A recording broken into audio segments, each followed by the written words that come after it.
Viewers, welcome back to my channel. আজকে আমি তৈরি করে দেখাবো একদম সহজ রেসিপিতে অল্প সময়ের মধ্যে একটা পুরি রেসিপি। আর এটা হচ্ছে মিনি পুরি, যেটা আমরা অনেক জায়গায় আছে যে খুব শখ করে কিনে খাই। তো বাসাতেই কোনো পুর ছাড়া এই মিনি পুরিগুলো কিভাবে বানাবো চলুন দেখে নিচ্ছি। তো এখানে প্রথমে আমি সব কিছু হাফ কাপ করে নিয়েছি। হাফ কাপ ময়দা আর সুজি নিয়েছি। তো দুটো সম পরিমাণে নিয়েছি লবণ, বেকিং সোডা আর নিয়েছি কিছু কালো জিরা না থাকলে স্কিপ করতে পারেন। তো এরপরে একটা বড় বোলের মধ্যে এই সব কিছুকে অ্যাড করে নিচ্ছি। আর এখনই বলছি, যারা ফেসবুকে দেখছেন তারা অবশ্যই আমার পেজটিকে ফলো করে দিবেন, আর যারা ইউটিউবে দেখছেন আমার চ্যানেলটিকে সাবস্ক্রাইব করবেন। তো এরপরে আমি সব শুকনো ইনগ্রিডিয়েন্টসগুলো অ্যাড করে ভালোভাবে একটু মিক্সড করে নিচ্ছি, হাত দিয়ে একটু মিক্সড করছি। আর এরপরে আমি প্রায় হাফ কাপ থেকে কিছুটা বেশি পানি নিয়েছি। এখানে মেপে পানিটা ইউজ করবেন, কারণ খুব বেশি পানি হয়ে গেলে কিন্তু ডোটা অনেক নরম হয়ে যাবে, সেক্ষেত্রে একটু বিপদের মুখে পড়তে হবে আর কি। তো এখন অল্প অল্প পানি দিয়ে ঘুরিয়ে ঘুরিয়ে মাখাতে হবে। আমি কিন্তু এখানে কোনো রকমে দেই নেই, তেল কিছু ইউজ করিনি, শুধুমাত্র বেকিং সোডা দিয়েছি। আর বেকিং সোডা না থাকলে সেক্ষেত্রে কিন্তু আগে থেকে তেল দিয়ে আটাটাকে মেজে নিতে হবে। তো এখানে কিন্তু আপনারা ময়দার বদলে আটাও দিতে পারবেন। এরপরে আমি পানি অল্প অল্প করে দিচ্ছি আর মেখে নিচ্ছি। তো আমার প্রায় 4 টেবিল চামচের মতো পানি বেঁচে গিয়েছিল, মানে হাফ কাপ থেকে একটু বেশি পানি নিয়েছিলাম, সেখান থেকে 4 টেবিল চামচ বেঁচে গিয়েছিল। তো এখন সুন্দর করে মেখে এটাকে রেস্টে রেখে দিব প্রায় আধা ঘন্টার থেকে একটু বেশি, বা আধা ঘন্টা।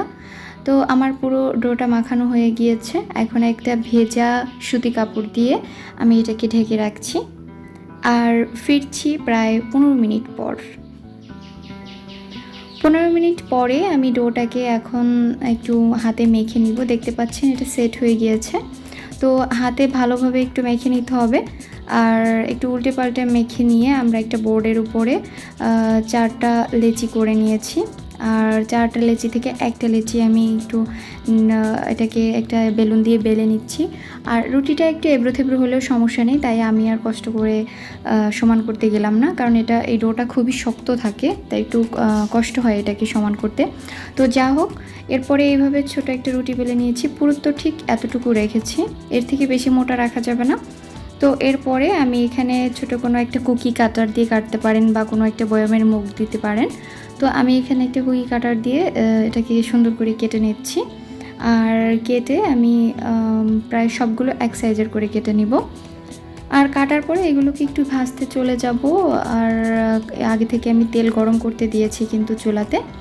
তো এখন আমি ঠিক এই শেপে করে কাটছি।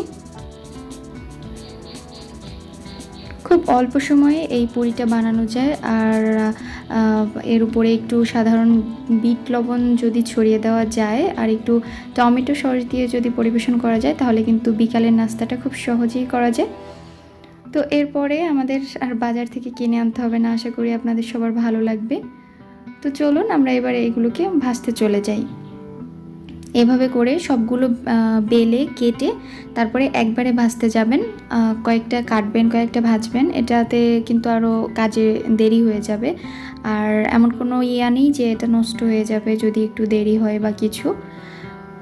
তো আমাদের সবগুলো বেলা হয়ে গিয়েছে। এখন আগে থেকে যে কড়াইতে তেল গরম করতে দিয়েছিলাম, সেই তেলটা এখন অনেকটাই গরম হয়ে গিয়েছে। এখন এগুলোকে একটা দুটো করে দিয়ে দিচ্ছি।